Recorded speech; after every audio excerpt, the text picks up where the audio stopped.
বিসমিল্লাহির রহমানির রহিম। আমি কুষ্টিয়া সদর উপজেলা বিএনপির সকল নেতৃবৃন্দকে আমি সালাম জানাচ্ছি, আসসালামু আলাইকুম।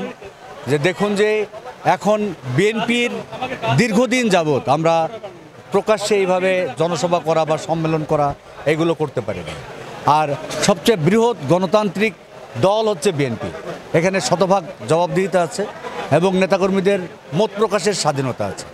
আমাদের নেতা তারেক রহমান নির্দেশ করেছেন যে কোনোভাবেই আগে যেমন হতো, আপনারা জানেন যে শীর্ষ নেতারা, জেলার নেতারা বাসায় বসে বসে কমিটি করে দিত, কখনো ড্রয়িং রুম কমিটি, কখনো পকেট কমিটি।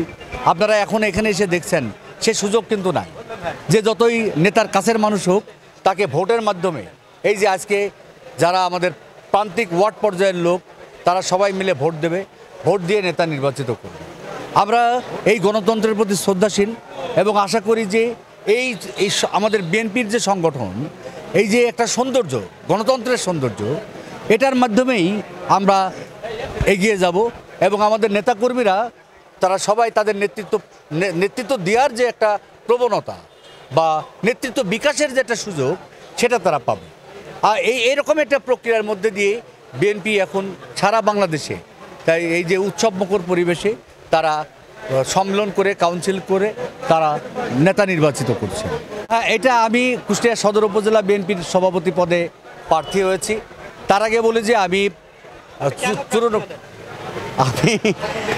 94 সালে ছাত্রদলের সভাপতি ছিলাম আমার কলেজে। তারপরে আমি জেলা ছাত্র দলে ছিলাম, আমি কুষ্টিয়া সদর থানা বিএনপির প্রচার সম্পাদক ছিলাম, দপ্তর সম্পাদক ছিলাম, পরপর 2 বার সাংগঠনিক সম্পাদক ছিলাম। আমি দেখেছি যে কুষ্টিয়া সদর থানা বিএনপি যার হাতে আমরা যারা প্রাণ ফিরে পেয়েছে, এই কুষ্টিয়া সদর থানা বিএনপির সভাপতি ছিলেন অধ্যক্ষ সোহরাবউদ্দিন। উনি সদরের এমপি ছিলেন এবং উনি জেলা বিএনপির সাধারণ সম্পাদক ছিলেন। মূলত ওনার হাত ধরে উনি আমাদেরকে কলেজে শিখিয়েছিলেন যে ইংরেজি শুধু একটা ভাষা না, ইংরেজি খাদ্য। তোমরা যদি ইংরেজিটা ভালো মতো শিখতে পারো, তাহলে তোমাদের চাকরির অভাব হবে না, তোমরা একটা প্রতিষ্ঠিত জায়গায় দাঁড়াতে পারবে। মজার ব্যাপারটা হচ্ছে যে আমার কলেজে আমি যখন সভাপতি, তখন আমি ইংরেজি ভাষা একটা কোর্স চালু করেছিলাম ওনার নেতৃত্বে। অধ্যক্ষ সোহরাবউদ্দিন আমাদেরকে সেই আশা প্রত্যাশা, আমাদেরকে খেলাধুলা করতে হবে, অপসংস্কৃতিতে দূরে থাকতে হবে, এই তরুণ প্রজন্ম আগামী দিনের ভবিষ্যৎ, এই বিষয়গুলো উনি শিখিয়েছিলেন। ওনার হাত ধরে আমাদের যখন এই রাজনীতিতে উত্থান, তখন আমরা দেখেছি যে, এবং আরেকটা মজার ব্যাপার বলি, যদিও আপনারা অন্যভাবে নেওয়ার কিছু নাই, যে আজকের সময়ে বিএনপির অনেক নেতাকর্মীর নামে অনেক রকম বদনাম শোনা যায়।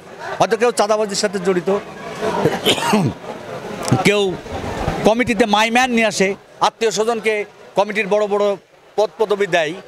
অধ্যক্ষ সোহরাবউদ্দিন দীর্ঘদিন এই কুষ্টিয়া সদরে আছে, তার শত্রুরাও কখনো তার বিরুদ্ধে তার সততার নিয়ে প্রশ্ন করতে পারবে না যে সে কোনো জায়গাতে চাঁদা নিয়েছে, বা সে স্বজনপ্রীতি করেছে, বা সে কোনো কমিটিতে অযোগ্য লোককে এনে দিয়েছে, এরকম কোনো রেকর্ড নাই। তো যাই হোক, তার কাছ থেকে অনুপ্রাণিত হয়ে আজকে আমি কুষ্টিয়া সদর থানা বিএনপির একটা আমূল পরিবর্তনের জন্য, তার মানে রাজনীতি কী জন্য, শহীদ প্রেসিডেন্ট জিয়াউর রহমানের কিন্তু অনেকগুলো ক্রাইটেরিয়া, এটাকে কি বলে, শহীদ প্রেসিডেন্ট জিয়াউর রহমান আমাদের অনেকগুলো দিক নির্দেশনা দিয়েছেন এবং তার মধ্যে উনি বলেছেন যে রাজনীতি আমি রাজনীতিবিদদের জন্য কঠিন করে যাব। এর একটাই শব্দ, এই জন্য বলেছেন যে রাজনীতির যদি জবাবদিহিতা থাকে, এখানে যদি রাজনীতিবিদদের সাথে কর্মীর যদি বুঝাবুঝিটা ঠিক থাকে, তাহলে একজন নেতা কখনোই বেপরোয়া আচরণ করতে পারবে না। সেই বেপরোয়া আচরণ করতে না পারলেই তখনই রাজনীতির যে সম্প্রীতি, রাজনীতির যে সৌন্দর্য, সেটা প্রতিষ্ঠা হবে। আমি আশা করছি আল্লাহ যদি আমাকে তৌফিক দেন, সদরের নেতাকর্মীরা যদি আমাকে ভোট দিয়ে নির্বাচিত করেন, তাহলে আমি এই কুষ্টিয়া সদর থানা বিএনপির রাজনীতিটাকে একটা জবাবদিহিমূলক জায়গায় এনে দাঁড়াবো এবং সেখানে কেউ ইচ্ছে করলে যা খুশি তাই করতে পারবে না। শতভাগ স্বচ্ছতা এবং নৈতিকতা সহ এই দল ইনশাল্লাহ এগিয়ে যাবে।